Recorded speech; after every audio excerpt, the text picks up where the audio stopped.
Can you just talk about kind of what you're seeing from him day to day, but also when you're recruiting a kid out of the portal, it's coming from a different program, a little bit different level, how do you do that evaluation?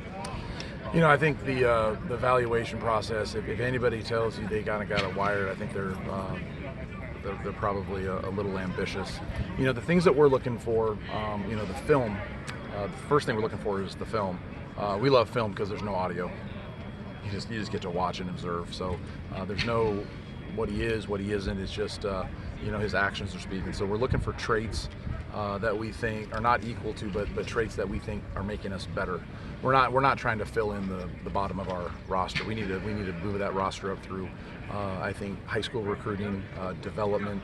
But we're looking for guys that can come in and make an impact. Marcus on film was around the ball a lot. He has experience, and he's got a trait that we are really excited about. He can flip and run, and he can transition, has quickness, and stay attached. He can transition on the throw. So those are the first things that we're looking for, and then we start digging into the homework. What kind of person is he? The talent, because the transfer portal is, I think it's buyer beware. I think you have to be very conscientious of what you're doing, and then making sure that you're digging into everybody's story, because everybody in that portal has a story, and it's not for us. We're not judging that you're in the portal, but we just need to make sure that there's some recommendations. We're not looking for saints. We realize there's going to be maybe conflict with, I wanted to play more, I thought I was better. I mean, there's all those conflicts coming from staffs to players and players to staff, but we're looking for guys that have been contributing members of their team and not distractions. And when you looked at him deeper than the film, what was you found out about him that you liked? Yeah, we found a guy that wants to compete at a higher level, and that's, I think, what the transfer portal has provided for guys below the Power 5, or I guess we call it Power 4 now, or Power 5. What are we doing? Power 4. Power 4. Okay. So below the Power 4, they've developed, they've gotten better at their craft. And now they're looking for opportunities to do it against more consistent opponents week to week, and that's where he's at. The defense had 3 interceptions today. Is this the first time they've had that many in a session? Boy, I'm not exactly sure, because sometimes the 7-on-7s I don't really consider it. It's 7-on-7, but I'm not certain. I know last year we did a good job taking the ball away. So we're always talking about taking the ball away. What we really want to do, I think, is when you get a lot of takeaways, is when you're forcing fumbles. It seems like every practice, Jair Smith's got a batted pass. Can you talk a little bit about what makes him successful on the blitz? Yeah, so we asked those guys. You've been watching our defense for a while. Those field overhang guys, we asked them to do quite a bit as pressure guys, as man guys, as zone guys.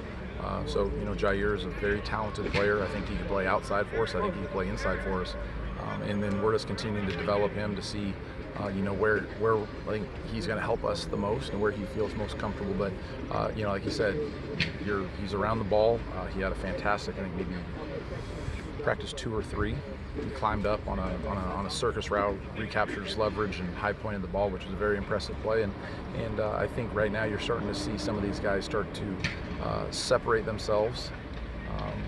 From when they got here. I think there's a little lull about practice 6-7 when the volume, I think, kind of piled on them a little bit. Now you're starting to see some guys get more comfortable and separate and be able to showcase their abilities. So the offense was supposedly completely installed by Saturday. How about the defense? I like actually putting probably one thing in a day. Okay. I think it does something to the room.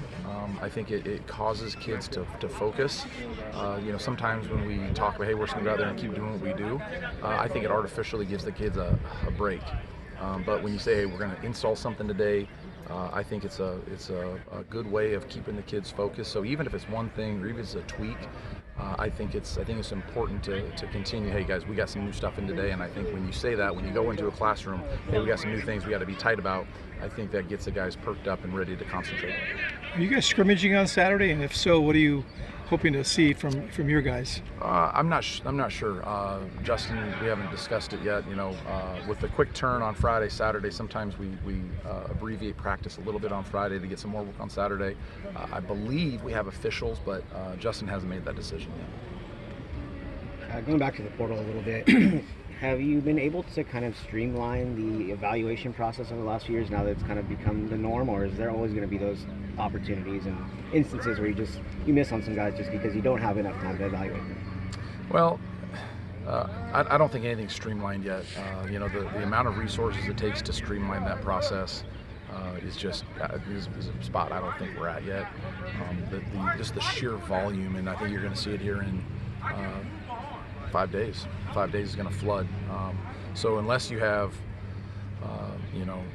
some indication of there's going to be movement somewhere, it's hard to get in front of it. Sometimes you try to be as proactive as you can, but what we're seeing is guys go into the portal, and there is it's just the amount of attention and the offers to get in the game is what I think people's happening is they're throwing offers out, trying to get guys on campus, then they're turning back around, and who gets traction, then they're trying to dig back into them. But you're seeing, I think you're really seeing a shotgun approach when those guys go into the portal. You're trying to shoot those pellets and as many guys as you can contact, you get, and then once there's reciprocation, then you have to dig deeper. But to take the bullet approach and say we're going to identify one guy when everybody else is shooting shotgun shells, it's hard to get that attention because it takes you too long to fall in love with the kid, and he thinks you're not in love with him because everybody else is shooting shotgun pellets at him.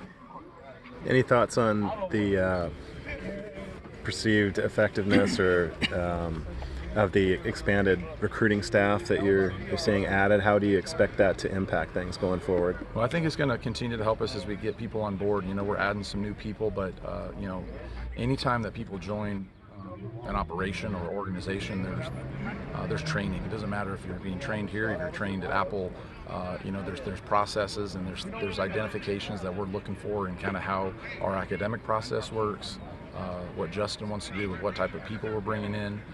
We all need to be consulted as position coaches, so more manpower is definitely needed. But that doesn't, unfortunately, accelerate the training process of how we're having to do things. So they don't have Marshall Charringtons and Benji Palouse just coming right out of the chute. They gotta work their way. I think a real common. I think some of those recruiting guys, I don't think they get the credit that they deserve, because I think the recruiting thing is maybe minimized as it's an opportunity to have a great personality and just smile and say what's up and give bro hugs all day. The behind the scenes of identifying these guys, of creating connections, of identifying the right fits, that's a very intensive process. And if you've ever been in, I wouldn't say hospitality, but if you've been in relationships and you're constantly making relationships, sometimes that's exhausting. You're speed dating 20, 30 kids a day. And that's exhausting. All the while you're trying to manage this roster, our own NIL, internal thing of how that's going on, and the discussions we have internally on those types of things and how we can continue to utilize it. Those guys are stretched real thin, and I think that just what they're going to hit into right now is going to be a fury of activity for the staff and for the recruiting department.